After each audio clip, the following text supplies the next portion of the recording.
We talk about making memories while you're here in the mountains.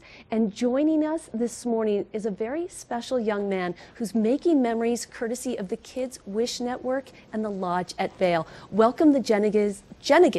Yes. Did I get it right? Yes. It was a tough run from Minnesota, but this is easy. Tiffany is his mom, and Triston is this young man that we really are interested in talking to this morning. Good morning and welcome to Colorado. Good morning.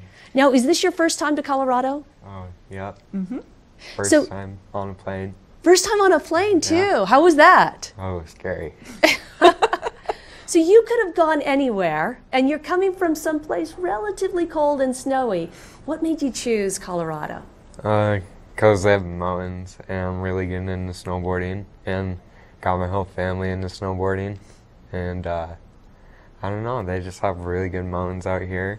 Got powder out here in Minnesota, it's just ice. Yeah. So how long have you been snowboarding? I actually started last year.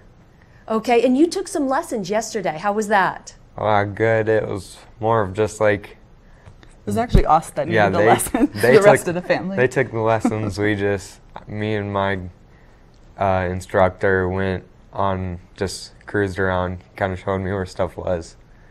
We went to a lot of places, a lot of secret trails. Oh, yes, some local secrets. That sounds great. And so today you're headed up to Adventure Ridge, I understand.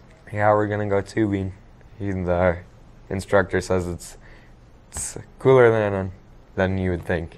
It is, and you go really fast. Yeah. So Triston, why is it that you participated in the Kids Wish Network? Well, I have CAH, which is congenital adrenal hyperplasia. Something to do with my hormones, my adrenal glands. Yeah, basically, it's a condition that affects your adrenal glands and your body doesn't make cortisol. So cortisol is like a stress hormone that most of us normal people do make. So Triston has to take medication throughout the day to try to replace that.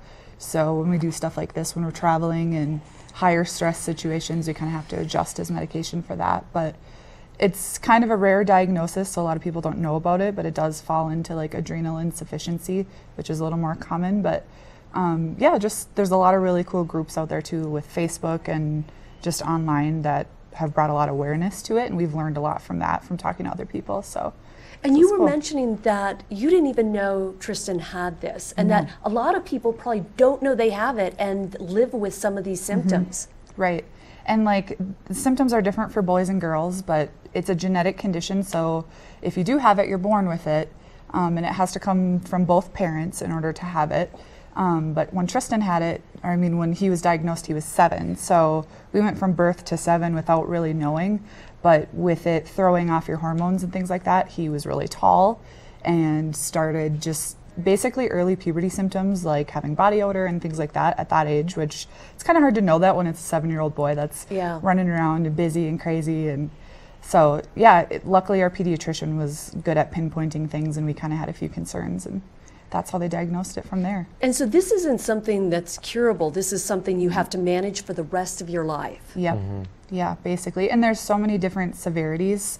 So Triston's kind of in the middle of the road. There's some that are really mild that maybe never go diagnosed, and then there are some people that have what's called salt wasting CAH, which is usually diagnosed like within the first few days of birth because those babies are really, really sick.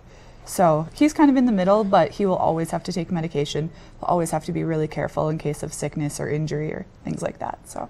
Well, we're so glad you chose Colorado, and we're so glad you're with us this week, and safe travels back home to Minnesota. Thanks for coming on this morning. Thanks for having us. Thank you. Stay tuned. Coming up, we've got more Good Morning Vail coming your way.